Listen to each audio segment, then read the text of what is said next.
অনেক দিন হয়ে গেল বাড়িতে তেমন কিছু আমি ভালো রান্না করিনি। ওই যে পুজোতে গেছিলাম, তারপরে এসে ওই সবজি মাছ এসবই খাওয়া দাওয়া হচ্ছে।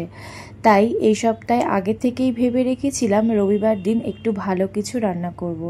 ঘরে একটু চিকেন ছিল, সেটাকেই বের করে ভিজিয়ে রেখেছিলাম খানিকক্ষণ ভিনিগার। চিকেনটা যেহেতু ডিপ ফ্রিজে ছিল, তাই বরফটা ছাড়ার পরে আমি এই যে পিস পিস করে নিলাম। আর এটা তো পুরোটাই বেস্টের পিস ছিল, তো সেই জন্য আমি একটুখানি ছোট ছোট পিস করেছি, তাহলে না মাংসটা একদম নরম হয়ে যাবে আর খেতেও ভালো লাগবে। মাংসটা ওদিকে কেটে একটু ভিনিগার দিয়ে মাখিয়ে রেখেছি, না হলে না মুরগির মাংস তো একটা কেমন একটা গন্ধ লাগে, তো সেই জন্য আমি একটু ভিনিগার দিয়ে মাখিয়ে রেখেছি। ওটা ওভাবে থাক, আর আমি মাংসের মশলাগুলো রেডি করে নিচ্ছি। ওই তো পেঁয়াজ কুচি, আদা রসুন কাঁচা লঙ্কা টমেটো সব কিছুই কেটে নিয়েছি। আলুটা ভাবলাম একটু পরে কাটবো। আজকে না একটু চিকেন কষা করব ভেবেছিলাম, আর একটু জিরা রাইস করব, তো সেই জন্যই আমি সব কিছু রেডি করে নিই। তারকেশ্বরে আমার ছেলের মানসিক ছিল, তো আমরা না অনেক কারণের জন্য তারকেশ্বর যেতে পারিনি। মাঝখানে দুবার হলো আমরা প্ল্যান করেছিলাম যে ছেলেকে নিয়ে যাব তারকেশ্বরে, কিন্তু যে কোনো কারণেই হোক হয়ে আর উঠছিল। কিছুদিন বাদেই আমার ছেলের 5 বছর হয়ে যাবে। শুনেছি বড়দের মুখে যে 5 বছরের আগে নাকি যে মানসিকগুলো থাকে দিয়ে দিতে হয়। আমার বাবাও সেটাই বলে। তো হঠাৎ করে পুজোর মধ্যে বাবা বলল, তোরা যদি না যাস তাহলে আমি গিয়ে মানসিকটা দিয়ে আসবো। বাবা গেলেও নাকি হবে, পরে আমি ছেলে নিয়ে গিয়ে একটু পুজো দিয়ে আসলেই হবে। তো কথা মতো বাবা মামনি না আজকে তারকেশ্বর গেছে, জানো তো কথা ছিল তারকেশ্বর থেকে বাবা মামনি বাড়ি চলে যাবে। এখন হঠাৎ করে কৌশিক বাবাকে ফোন করায় বাবা বলছে যে না, আমি আগে ভাইয়ের কাছে যাব, ভাইকে একটু প্রসাদ খাওয়াবো। মানে পুজো দেওয়ার সময় পুরোহিত মশাই নাকি বলে দিয়েছিলেন এই প্রসাদটা ওকে আগে খাইয়ে তারপরে সমস্ত বাচ্চাদের কাছে দিয়ে দিতে। তো সেই মতো বাবা আবার সেখান থেকে মানে তারকেশ্বর থেকে ব্যারাকপুর এসছে, ব্যারাকপুর থেকে আবার এই সাউথের ট্রেন ধরে আসছে আর কি।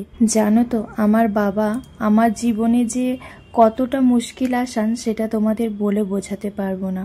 ওই জন্যই তো বলি যে বাবা তুমি সুস্থ থাকো, তাহলে জীবনটা আমার অনেক সহজ হয়ে যাবে। আমার বাবা তো চিকেন খাবে না, তাই কৌশিক আবার একটু বাজারে গেছিল, বাজার থেকে রুই মাছ নিয়ে এসছে।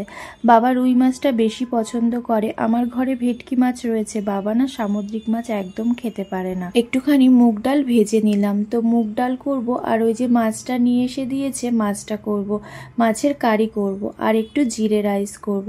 তো জিরা রাইসটা তো আগের থেকেই প্ল্যান ছিল, সেই মতো আমি চালও ভিজিয়ে রেখেছি। আর বাবার জন্য একটু বেগুন ভাজা করছি, বেগুন ভাজাটা আর আমাদের জন্য করলাম। বাবা তো ওদিকে তারকেশ্বর পুজো দিয়েছে, আমিও কিন্তু সকালে উঠে একদম স্নান করে তারপর ভোলে বাবার পুজো দিয়ে তারপর এসছি রান্নাঘরে। তো প্রথমে আমি মাছগুলো ভেজে নিলাম, তারপরে ওই যে মাছের কারি মতো করব, একটুখানি আলু দিয়েছি। জানো তো আজকে ভাবলাম আলু তো আর ভাজা করছি না, তাই একটুখানি মাছে দিয়ে দিই, খেতে বাবার সুবিধা হবে। প্রথমে আমি পেঁয়াজ দিয়েছিলাম, আর তার আগে ফোড়নে দিয়েছি গোটা গরম মশলা। পেঁয়াজটা খানিকক্ষণ ভাজা ভাজা করে তারপর দিয়ে দিয়েছিলাম আদা রসুন আর লঙ্কা বাটা আর টমেটো পেস্ট, সব দিয়ে সুন্দর করে কষিয়ে এবার জল দিয়ে দিলাম। ও হ্যাঁ, তার আগে গুঁড়ো মশলাও দিয়েছি। গুঁড়ো মশলার মধ্যে ওই জিরে গুঁড়ো, ধনিয়া গুঁড়ো আর কাশ্মীরি লঙ্কার গুঁড়ো। মাছের ঝোল হতে থাক, আর আমি এদিকে ডাল ফোড়নটা দিয়ে নিই। ওই তো গোটা শুকনো লঙ্কা, তেজপাতা আর গোটা জিরে, আর দিয়েছি গরম মশলা, গোটা গরম মশলা দিয়ে ডালটা ফোড়ন দিয়ে এর মধ্যে একটুখানি ঘি আর গরম মশলা দিয়ে দিলাম, তাহলেই তো আমার মুগ ডাল রেডি হয়ে গেল। তারপর আমি মাছের ঝোলের মধ্যে একটু গরম মশলা দিয়ে দিলাম। আর দেখো এখানে আমি বেগুনগুলো ভেজে নিচ্ছি, বেগুন তো দুটো ভাজতে বেশি টাইম লাগবে না। তারপর দেখলাম মাছের ঝোলটাও হয়ে গেছে, একটু ধনিয়া পাতা ছিটিয়ে মাছের ঝোলটাও নামিয়ে নিলাম। কেমন হয়েছে বলো তো? আমি রান্নাঘরে থাকলেই না, কৌশিক যদি বাড়িতে থাকে ও বলে আমাকে 1 কাপ চা করে দাও, তো ওকে আর একা কেন দেব, আমিও 1 কাপ চা খেয়ে নিলাম। দুজনের জন্য 2 কাপ চা করে এদিকে মাংসের আলুটা ভাজতে বসিয়ে দিয়েছি। আজকে না ছেলেকে কৌশিকই স্নান করিয়ে দিয়েছে, ওরও স্নান হয়ে গেছে, ওকে একটু ফলের রস করে দেব। মৌসুম্বি লেবু ছিল ঘরে, তো সেটাকেই রস করে দিলাম। তারপর ওই তো আর বাকি রয়েছে জিরা রাইসটা আর মাংসটা, এটা হলেই আমার রান্না আজকের মতো হয়ে যাবে। আর অপেক্ষা করব বাবা কখন আসবে।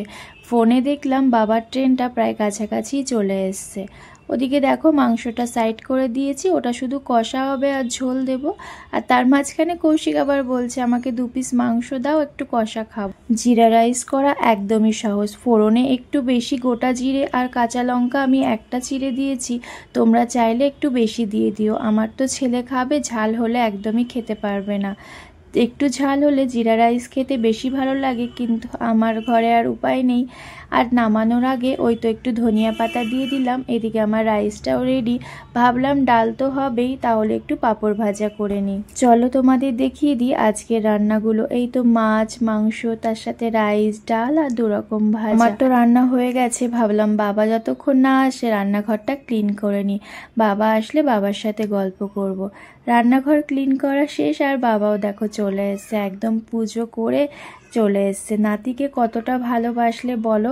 সেই 3:30 ট্রেন ধরে গেছিল তারকেশ্বরে, সেখান থেকে পুজো করে এত দূর জার্নি করে এসছে। বাবা তো এসেই প্রসাদটা দিয়ে দিল, আর আমিও ছেলেকে খাইয়ে দিলাম, আর প্রসাদটা বাবার সাথেই দিয়ে দিলাম।